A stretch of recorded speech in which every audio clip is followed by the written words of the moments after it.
How old were you when you figured out, or you were diagnosed with the dyslexia? Probably first grade. You know who Richard Branson is? Virgin Mobile, Virgin Yeah.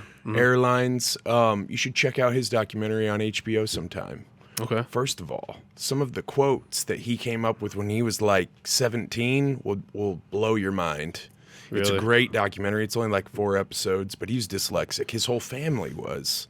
And him explaining what he had to do, he started a magazine and he's interviewing people. And he said, well, I can't really, I struggle to read and write. So he would record the entire interview, and then he would just publish the interview as it was recorded, word for word.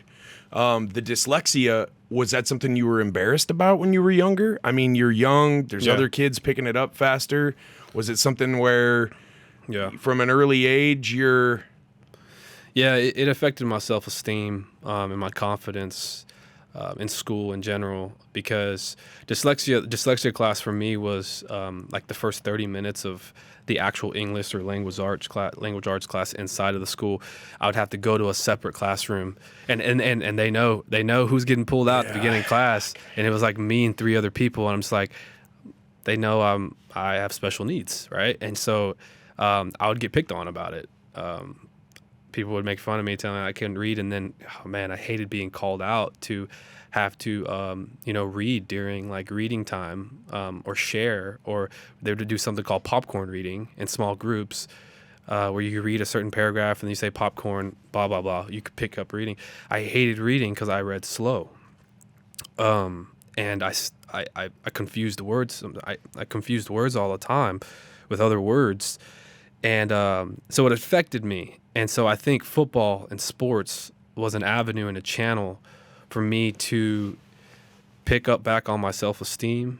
I'm really good at sports. That's what I was thinking in my head at the time. It was also a way to kind of eliminate rage that I've built up about being picked on.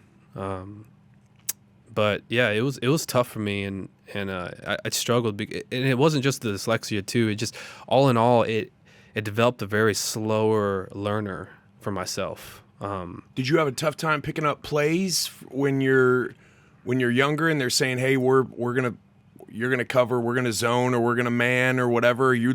Was that difficult? Yep, I still remember recognizing patterns. Yep. That was extremely difficult for me in middle school, because I played offense and defense, and in 9th grade. What position on offense? Running back. Okay. I played one of the running backs, so we had a split tail, right? Hit that gap. Yeah, we had a split backfield, and so there'd be 2 running backs, and anytime that I would go for a jet or a sweep or anything that had to do with running on the outside, it was hard for me to remember the different type of strengths on the.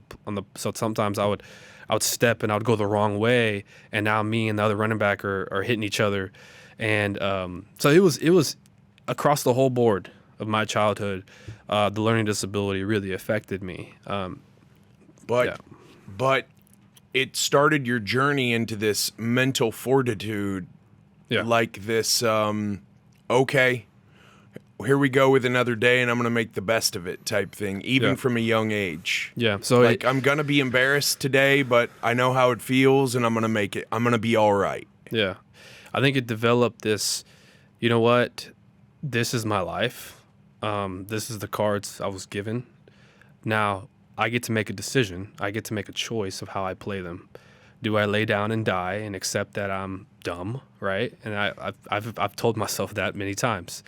That I must be dumb. I must not, maybe school's not for me, and it was tough on me to say that to myself, because that's what I was experiencing, and I didn't think any other, and I didn't have really mentors and role models to tell me like, hey, no, this is actually a common thing. And I remember one time I was watching, I don't know where it was, but I was introduced to very successful people that have struggled with dyslexia.